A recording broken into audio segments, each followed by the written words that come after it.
இலங்கை சிறையில் உள்ள மீனவர்களை விடுவிக்க கோரி ராமநாதபுரம் மாவட்டம் தங்கச்சிமடத்தில் போலீசாரின் தடுப்பையும் மீறி மீனவர்கள் ரயில் தண்டவாளத்தில் அமர்ந்து போராட்டத்தில் ஈடுபட்டு வருகின்றனர். கூடுதல் விவரங்களை தருகிறார் செய்தியாளர் பிரபுராவ். பிரபுராவ், வணக்கம். விவரங்களை சொல்லலாம்.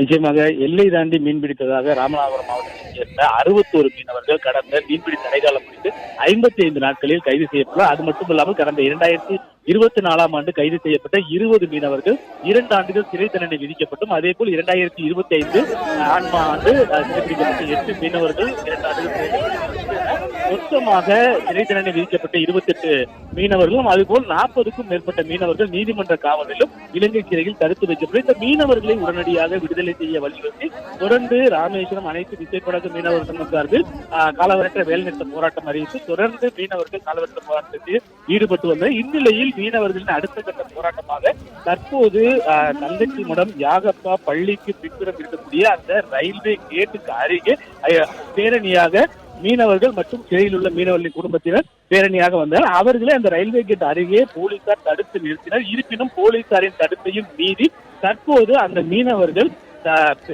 யாகப்பா பள்ளிக்கு பின்புறம் இருக்கக்கூடிய அந்த ரயில்வே கேட்டில் இருந்து தங்கச்சிமடம் ரயில்வே நிலையம் வரை இருக்கக்கூடிய அந்த தண்டவாளத்தின் இரு புறங்களிலும் அமர்ந்திருக்கிறார். மீனவர்களை பொறுத்தளவு ராமேஸ்வரத்தில் இருந்து 4 மணிக்கு புறப்படும் தாம்பரம் எக்ஸ்பிரஸை மறித்து இந்த மறியல் போராட்டத்தில் ஈடுபட போவதாகவே தெரிவித்து தற்போது இந்த ரயில் மறியல் போராட்டத்தில் ஈடுபட்டு வருகின்றனர். குறிப்பாக இந்த மீனவர்களை பொறுத்தளவு உடனடியாக இலங்கை சிறையில் இருக்கக்கூடிய மீனவர்களை விடுதலை செய்வதாக அரசு தரப்பில் உறுதி அளித்தால் மட்டுமே இந்த தண்டவாளத்தை விட்டு நகர்ந்து செல்வதாக அமர்ந்துள்ளனர். இந்த ரயில் போராட்டத்தை அடுத்து 800க்கும் மேற்பட்ட போலீசார் பாதுகாப்பில் ஈடுபடுத்தப்பட்டுள்ளனர். அது மட்டும் இல்லாமல் சீருடை அணியாத காவலர்கள் மற்றும் பெண் காவலர் என பலரும் அந்த பகுதியில் பாதுகாப்பில் ஈடுபட்டு வருகின்றனர். மேலும் போலீசாரை பொறுத்தளவு தங்கச்சிமடம் ரயில் நிலையம், யாகப்பா பள்ளி பின்புறம், அதே போல் பாம்பன் புதிய ரயில் பாலம் உள்ளிட்ட பகுதிகளில் கண்காணிப்பில் ஈடுபட்டு வருகின்றனர். குறிப்பாக பாம்பன் புதிய ரயில் பாலத்தின் பொறுத்தளவு நுழைவு பகுதி, அதே போல் மைய பகுதியில் இருக்கக்கூடிய செங்குத்து தூக்கு பாலம் உள்ளிட்டவற்றில் 50க்கும் மேற்பட்ட ரயில்வே போலீசார் பாதுகாப்பில் ஈடுபட்டு வருகின்றனர். தொடர்ந்து ரயில் மறியல் போராட்டத்தில் ஈடுபடக்கூடிய பெண்கள்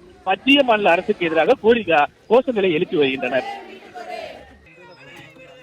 விவரங்களை வழங்கியமைக்கு நன்றி பிரபுராவ்.